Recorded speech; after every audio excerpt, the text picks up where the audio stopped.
Assalamualaikum warahmatullahi wabarakatuh. Perkenalkan kami dari kelompok 7 ingin membahas mengenai materi yaitu bisnis dan marketing dalam perspektif Al-Quran dan hadis.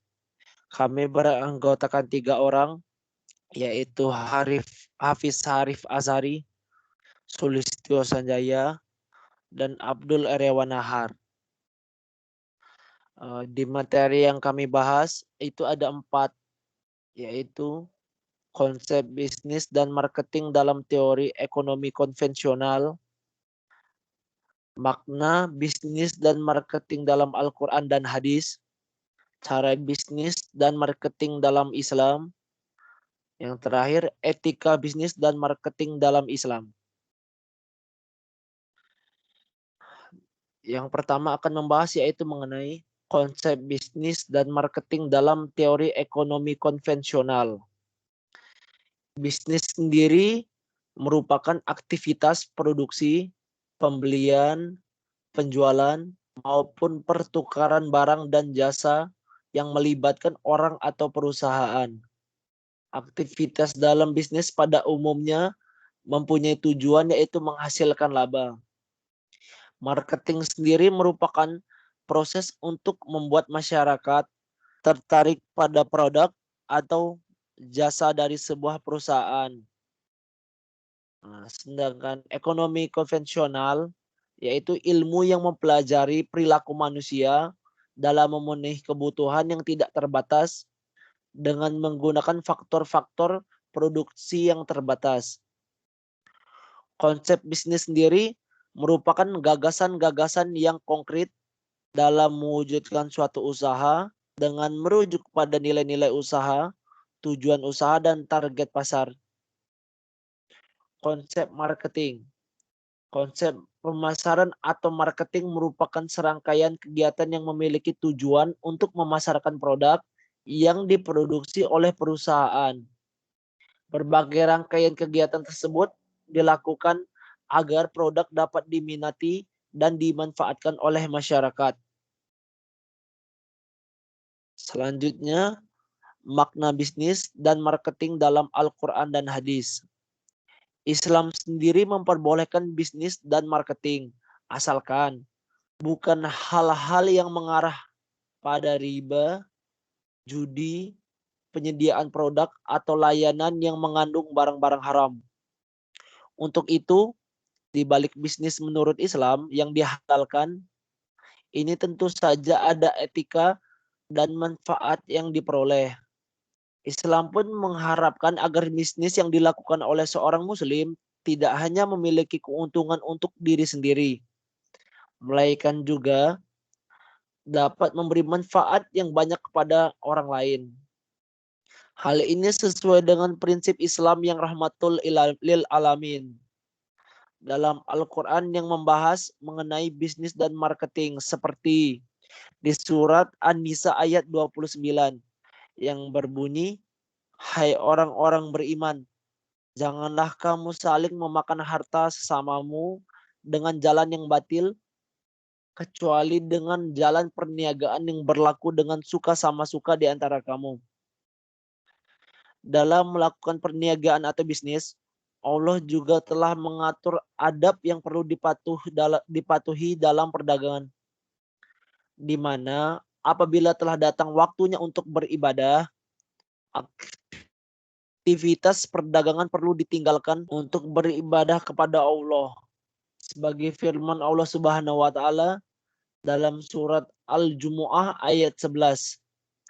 Dan apabila mereka melihat perniagaan atau permainan, mereka bubar untuk menuju kepadanya dan mereka tinggalkan kamu sedang berdiri. Katakanlah, apa yang di sisi Allah lebih baik daripada permainan dan perniagaan, dan Allah sebaik-baiknya pemberi rezeki.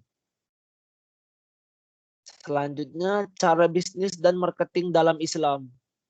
Pemasaran dan bisnis adalah suatu aktivitas yang selalu dikaitkan dengan perdagangan.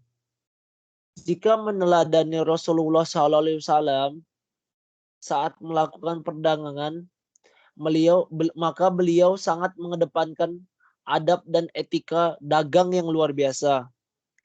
Etika dan adab perdagangan inilah dapat disebut sebagai strategi dalam perdagangan.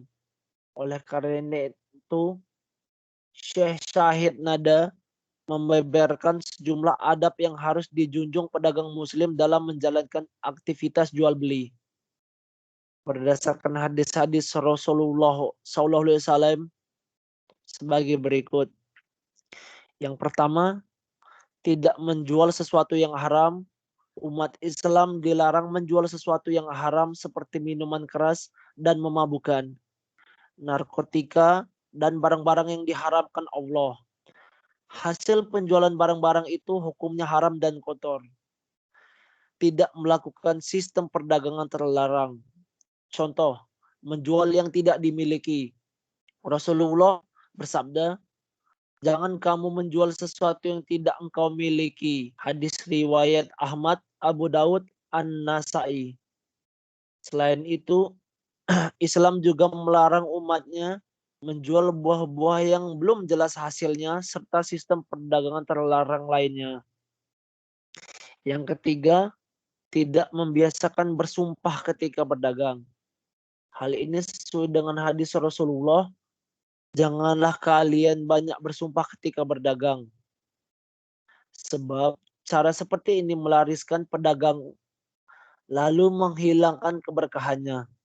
Hadis riwayat Muslim. Tidak berbohong ketika berdagang. Salah satu perbuatan berbohong adalah menjual barang yang cacat namun tidak diberitahukan kepada pembelinya.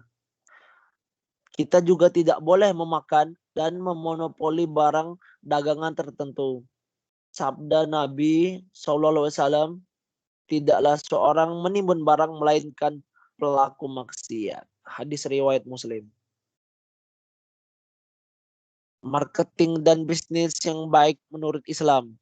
Berikut ini ada beberapa tips atau strategi marketing oleh Rasulullah dalam mengembangkan bisnisnya. Yang pertama, bersikap jujur. Bagi Nabi Muhammad SAW, kejujuran harus dijadikan brand dagang para pebisnis. Apapun jenis bisnisnya, kejujuran harus tetap ditempatkan pada posisi yang utama. Yang kedua, ikhlas dan profesional. Kejujuran yang diiringi dengan konsep ikhlas akan membentuk pribadi seorang marketir atau sebuah perusahaan tidak lagi memandang materi sebagai tujuan utama. Lebih open-minded terhadap semua keuntungan, baik bersifat materi maupun non-materi. Juga terbuka dalam menghadapi sebuah kegagalan. Menghormati pelanggan. Pelanggan atau pembeli adalah raja. Demikianlah prinsip dalam bisnis. Menarik satu pelanggan memang sulit, tapi mempertahankan justru lebih sulit. Nabi Muhammad memberi contoh bahwa keuntungan dalam berbisnis hanyalah sekedar hadiah ya dari upaya yang dilakukan. Nabi selalu melayani customer dengan ikhlas. Beliau tidak rela jika pelanggannya tertipu saat membeli barang. Pesan yang disampaikan oleh beliau adalah cintailah saudaramu seperti mencintaimu diri sendiri. Yang terakhir, membedakan jenis produk. Rasulullah SAW juga memberi contoh untuk memisahkan antara barang yang bagus dan barang yang jelek. Selain itu, beliau juga membedakan harga sesuai kualitas produk, bukan menyamakan semua produk tanpa melihat kualitas produknya. Etika bisnis dan marketing dalam Islam. Etika dalam Islam merupakan buah dari keimanan, keislaman, dan ketakwaan yang didasarkan pada keyakinan yang kuat pada kebenaran Allah Subhanahu wa taala. Islam merupakan sumber nilai dan etika dalam segala aspek kehidupan manusia yang menyeluruh, termasuk dalam wacana bisnis. Bisnis yang Islam harus lahir untuk kepentingan beribadah kepada Allah Subhanahu wa taala. Etika bisnis dan marketing Islam merupakan etika bisnis yang mengedepankan nilai-nilai Al-Quran. Oleh karena itu, beberapa nilai dasar dalam etika bisnis Islam yang disarikan dari inti ajaran Islam itu sendiri adalah antara lain yaitu kesatuan, keseimbangan, kehendak bebas, tanggung jawab, kebenaran, dan kejujuran. Mungkin segitu saja presentasi yang bisa kami sampaikan mengenai judul kami. Kami ucapkan wabillahi wal hidayah. Wassalamualaikum warahmatullahi wabarakatuh. Baiklah, sekian terima kasih.